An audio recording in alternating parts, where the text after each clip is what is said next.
working of DC motor. So the DC motor is working on the principle of Fleming left hand rule. Am I right? Okay, understood.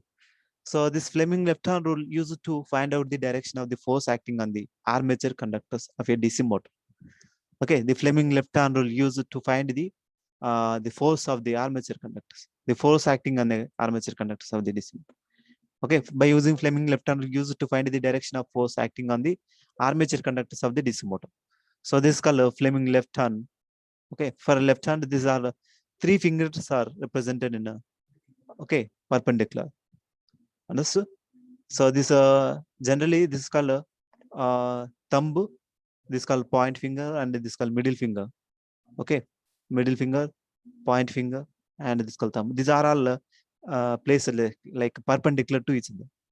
So angle between these two, thumb finger and point finger is 90 degrees. So perpendicularly by placing the three fingers 90 degrees like this, and this thumb is acting as a force direction of force on the conductor, and its point finger is acting. Point finger shows magnetic flux, magnetic field direction, magnetic field direction.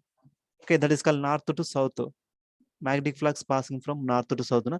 That can be represented by using the point finger, and this current sim direction of the current flowing through the armature winding or field winding. So whatever may. This shows this middle finger, point finger. Okay, shows the direction of the current. Okay, understood. So here, if the thumb, middle finger, and the index finger and the left hand are displaced from each other by an angle 90 degrees. Thumb finger, middle finger, and index finger. Okay, so all are represented by 90 degrees each other. Okay, the middle finger represents the direction of the magnetic field. Okay, so this finger is represent the magnetic field, direction of the magnetic field. The index finger represents the direction of the current. Okay, this finger is represent the direction of the current. Okay, this finger. So Fleming left hand rule only for motor only, not for generator, is for motor. Okay, if the direction of the force acting on the conductor is like this, means the direction is in this way, this flux direction in this direction. Okay, and the current leaves from the armature core like this. Okay,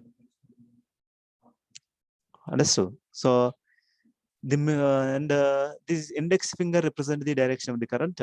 Okay, and thumb shows the direction of the force acting on the conductor. So like this, direction of the force acting on this represents the direction of force acting on the conductor. Understood. So here, the force can be calculated by using following formula: F is equal to BIL newtons. The force of this acting on this armature conductor of a DC machine can be calculated by using formula F is equal to BIL. B is called magnetic flux density. Okay, I is called current flowing through the conductor, and is length of the conductor. I is called current flowing into the conductor, and is called L is called active length of the conductor. Okay, there is no difference between DC motor and a DC generator. Okay, the same machine can be used as a motor or generator. So there is no difference in a motor and generator. So only working principle is here Fleming left hand rule. This can be direction, force direction, current direction, flux direction can be explained by using left hand rule in motor. For generator, right hand thumb rule, right hand rule. Okay, Fleming right hand rule by using this force direction, magnetic current, and they all can be explained by using Fleming right hand rule in generators, Fleming left hand rule in motors. Understood? There is no difference between a DC motor and generator. The same machine can use as a motor or generator. Okay, when the machine is operated as a generator, it is driven by the mechanical machines acting as a prime mover. Input is called decision of the input is called mechanical. The DC machine input is called mechanical. That's why the mechanical machine is called prime mover. It's acting. Okay, input is mechanical, output is electrical, and it develops the voltage, produces a flow of current.